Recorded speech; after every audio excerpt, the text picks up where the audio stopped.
Happy holidays from the Bread Monk. Join me in the kitchen and I'll show you how to make a special treat for Christmas morning. Orange biscuit twists with a beautiful chocolate drizzle.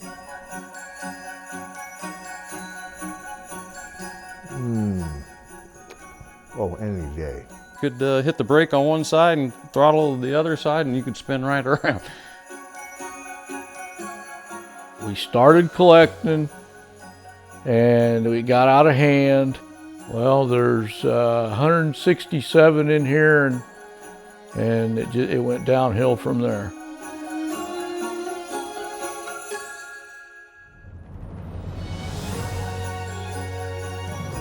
Performances are the best part. Giving people the opportunity to see something new and kind of seeing that that gasp or that, the eyes big or, just the enjoyment of a different type of music.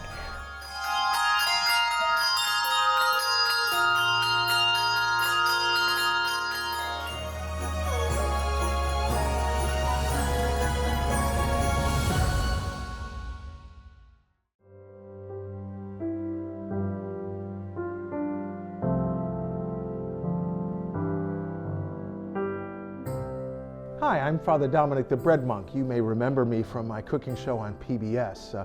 I'm a hometown boy here in Peoria. I grew up on the East Bluff and developed a great love of cooking through my mother's kitchen, the public library, and watching PBS. Big fan of Julia Child back in the day.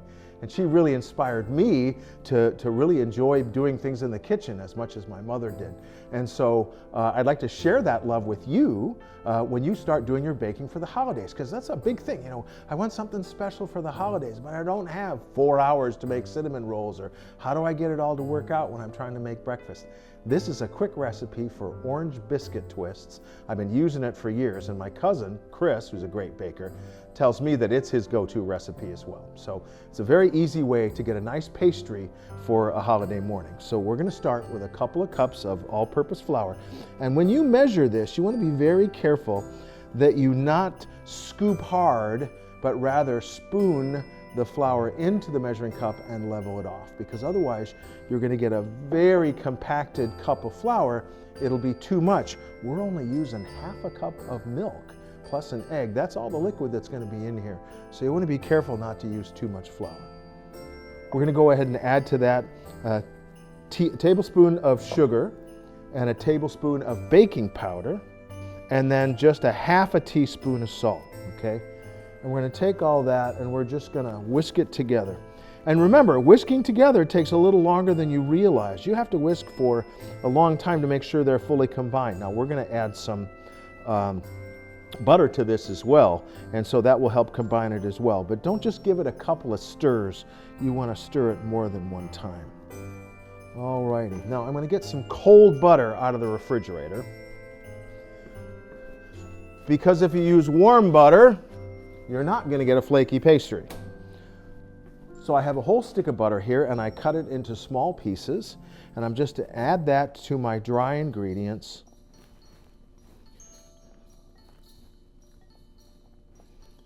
Just kind of mix that in there. And then I'm going to take a pastry blender and cut the butter in. Now, I want to make sure you understand the difference between these two. Both of these are pastry blenders.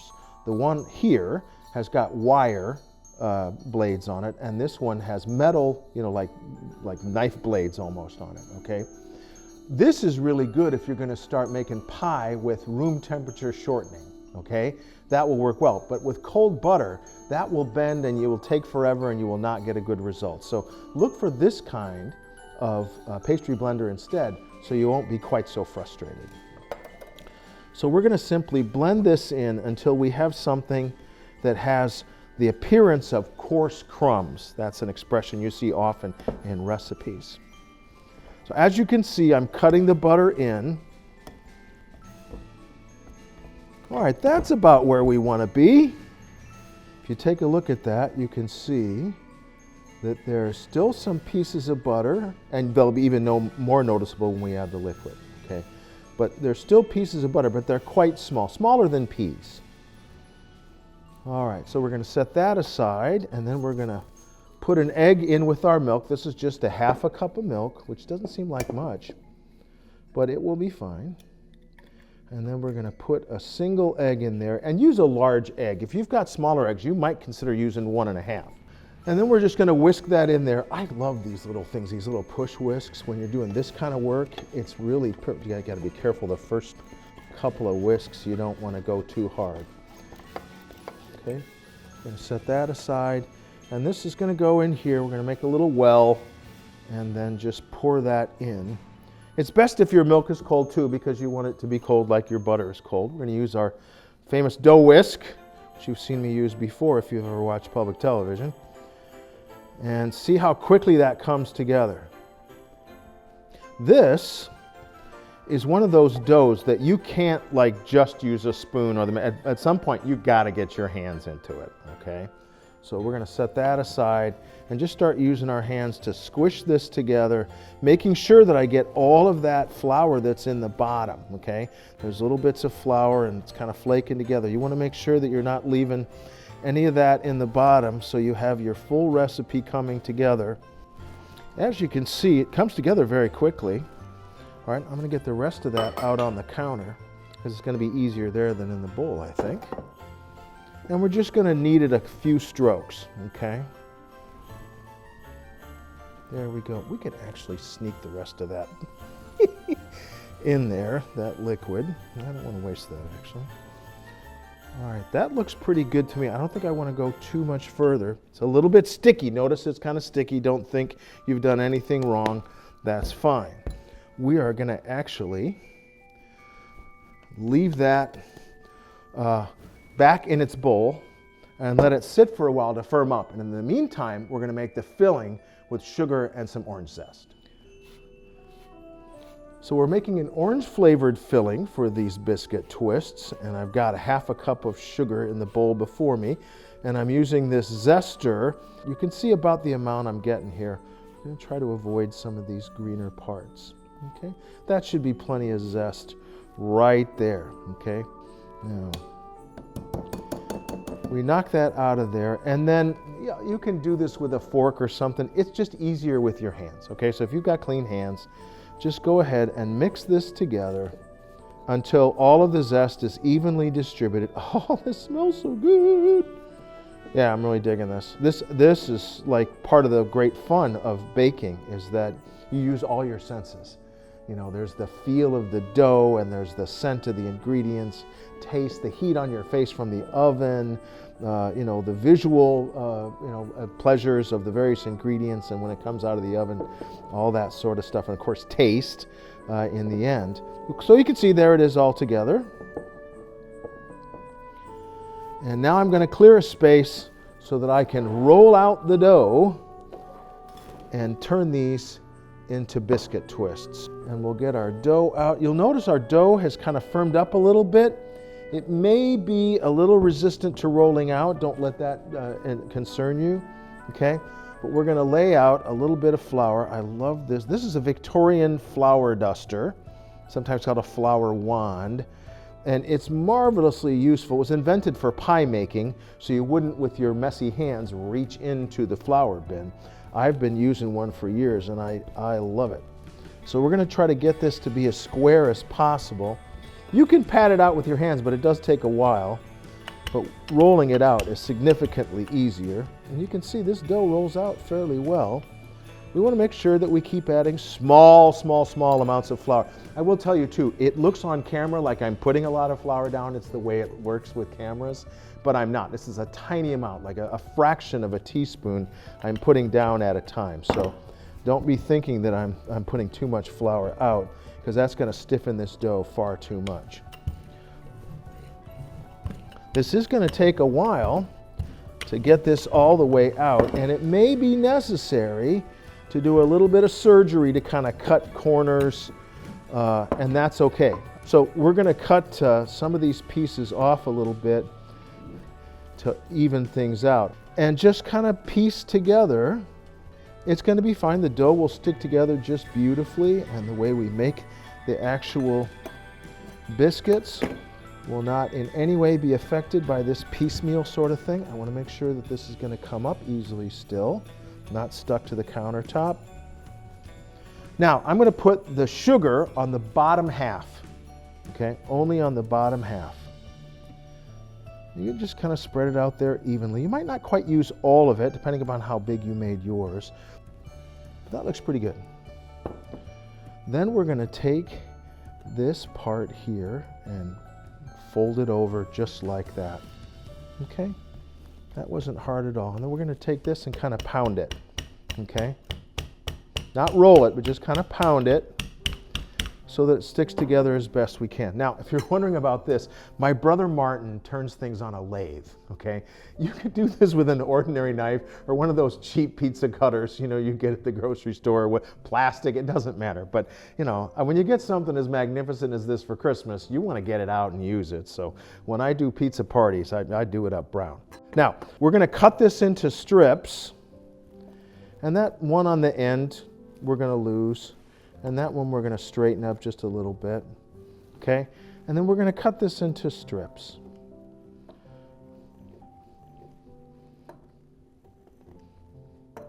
Don't be so fastidious that you get a ruler out, okay? Or the angels will weep for you. It's holiday morning, it's Christmas morning, or whatever you're celebrating, Kwanzaa, or you're celebrating Hanukkah or whatever. Don't make yourself crazy by thinking that everything has to be utterly flawless in that way.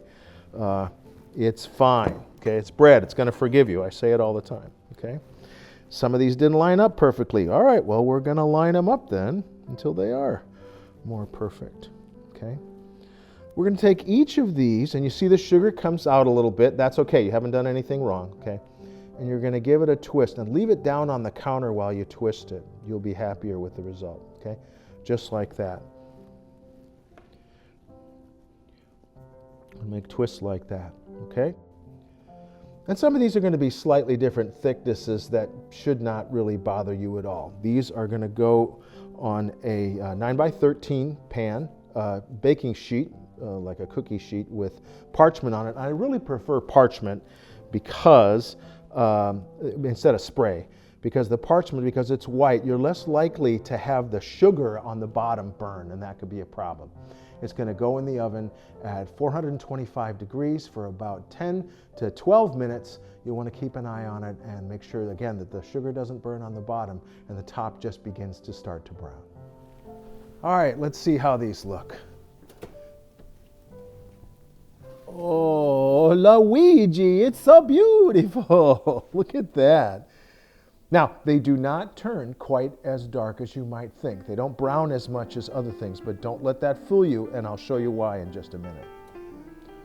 So here's a batch I made earlier, and I want to show you something. You see, they don't turn very dark, okay? But look at the bottom. See? You don't want to go any further than that, or it would have been burned. That's a lovely caramelized layer of orange sugar right there.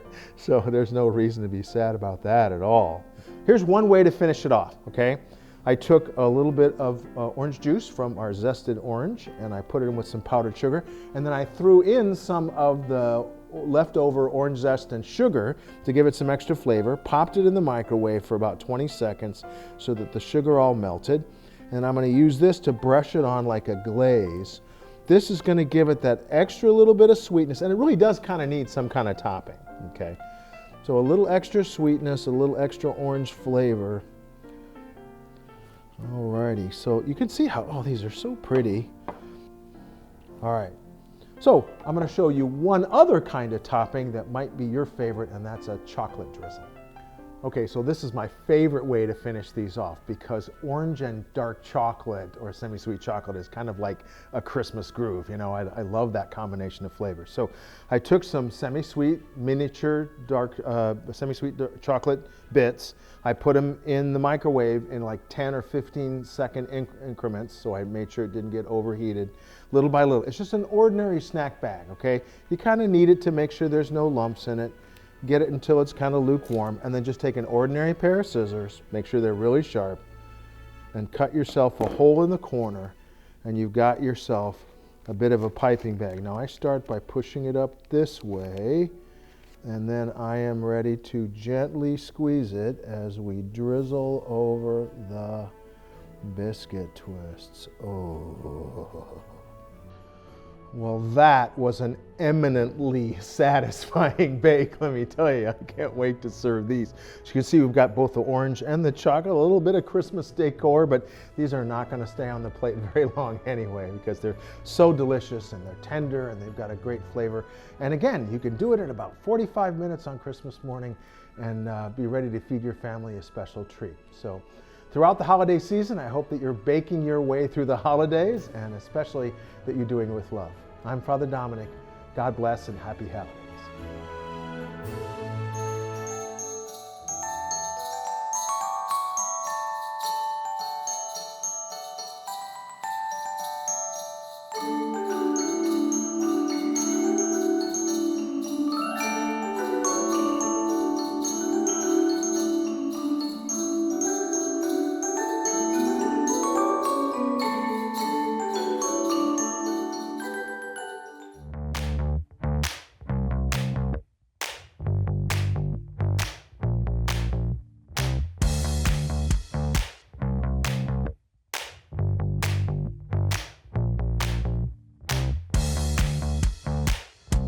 We are in Hopedale, Illinois at the Willis Snowmobile Museum. It is a building that houses 167 snowmobiles. People coming in and in awe, looking around, they just can't believe it. And then they don't believe that there's 3 floors of them. Oh yeah, John Deere, Massey, Snowjet, Yamaha, Kawasaki, Polaris, Arctic Cat.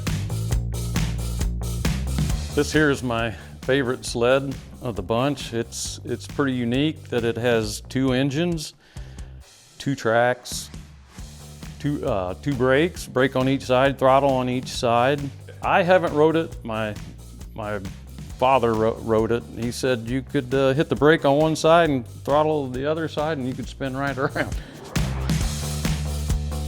My dad and my brother and I just started, well, we rode snowmobiles, and then I got into an old one that I had rebought. I'd sold and then rebought and then redid it. And then Dad found one in Metamora and we redid that one. And then just from then on, it was, see, you could find the ugliest one. The ugliest, the oldest, just kind of went from there. It was fun. The hunt was fun. It's a disease. I don't know. Just one of them things that was fun to ride. First one was given to us. The second one became, we had to have a second one because there was more than one of us to ride. And it went downhill from there.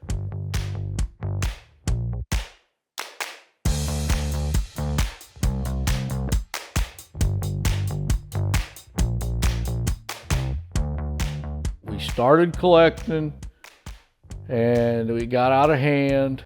Well, there's 167 in here and 325 in sheds and buildings and lofts and basements and everywhere else.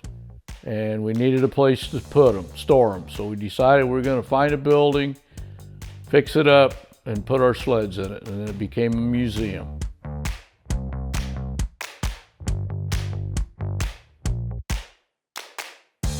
Well, we bought the building in '97 and we put the first sleds in it in 2016. It was a rundown, a lot of vines growing inside, roofs caving in, a lot of trash. It was wet, stinky, and needed a lot of work. We gathered logs from the timber out at my dad's place. Sawed our own lumber, milled our own lumber, dried our own lumber, and put it up. There's a lot of work in this building. If you don't like snowmobiles, you might like the woodwork. We call this our grand finale. So we take everybody through the other parts of the Snowmobile Museum and then bring them out here. We're looking at a 1923 Model T Touring with a snow conversion kit. Mail carriers and doctors used them, I guess. It was out of necessity, get around in the wintertime. We just hope people can come here and relive some memories. You know, some of them used to ride sleds like this. And, you know, they'll go and say, "Yeah, I used to ride a sled like that one." And that's the ones you like.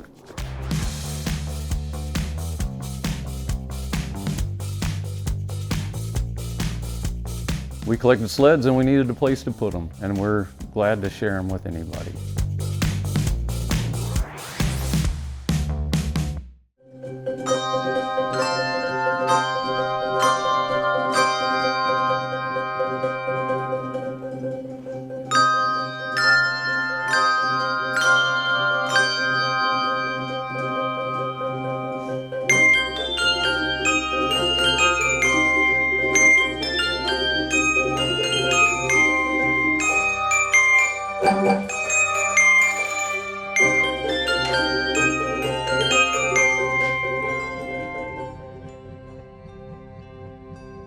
Riverbend Runs is an advanced handbell group. We have volunteer ringers from eastern Iowa, western Illinois, kind of all over. We're non-denominational, we aren't tied to any church. So we do get to ring some fun things. Handbells were first introduced in the United States by P.T. Barnum.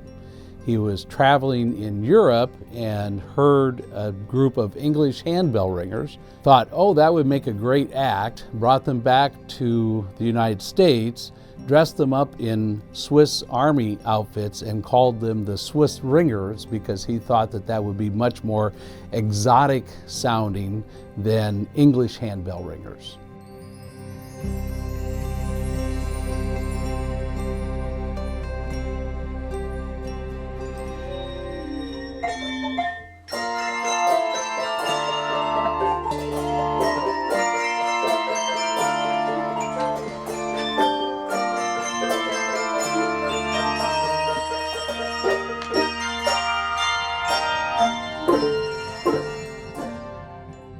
The group is fantastic, just fun to be around. Everyone's lighthearted. We're all there for the same reason. If we didn't love music, if we didn't want to ring the hard things, we wouldn't be here. You know, we wouldn't have taken that step to audition. There's a lot of fun, quirky personalities, but we all play well together. Well, it's a really fun group to work with. When I first started directing the group, I didn't know a lot about advanced handbells. I've learned a lot from them. I really feel that as a group, we've all grown together. We come to this group because it lets us be musical, and we're with friends, and it's a good time. We work hard. We work really hard. You do get some exercise points from it because of the amount of physical exercise ringing, and if you're ringing the big bells, you know, it's two hands to ring some of them. So you get a lot of exercise with it as well as the enjoyment of the music.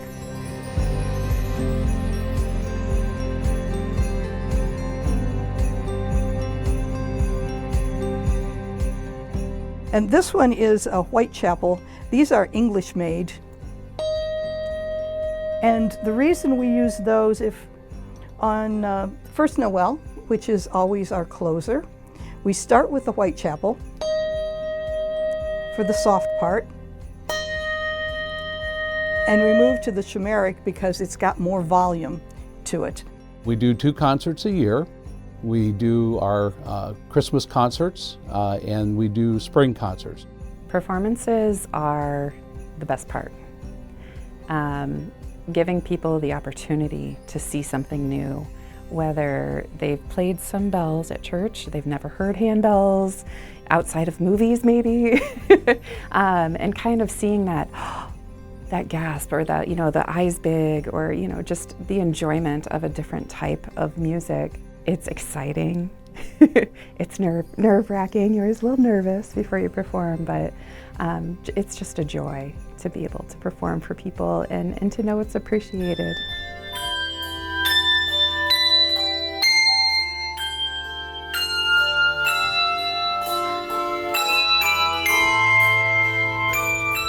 The best part for me is, as a musician, being able to make music at a very high level. and being able to have a group of people to work with that are very expressive.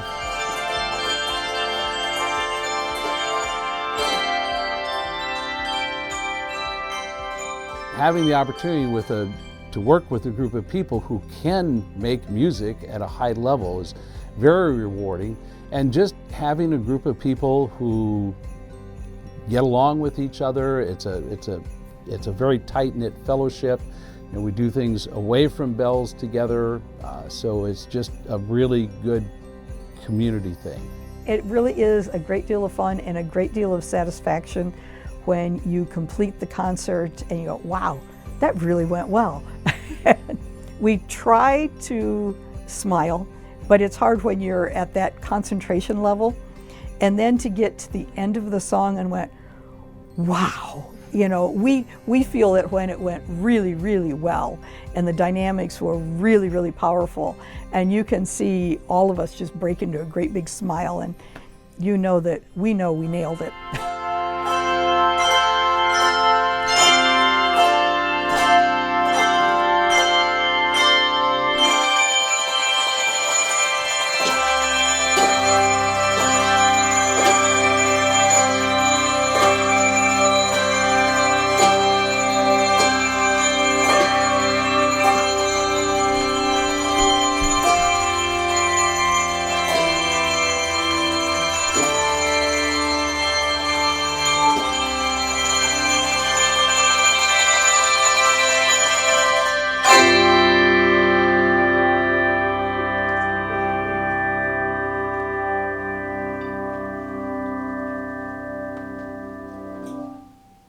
Hi, I'm Amy, the producer of You Gotta See This. I want to take this moment and thank you for all the stories and experiences that you shared. And thank you to our viewers and our supporters.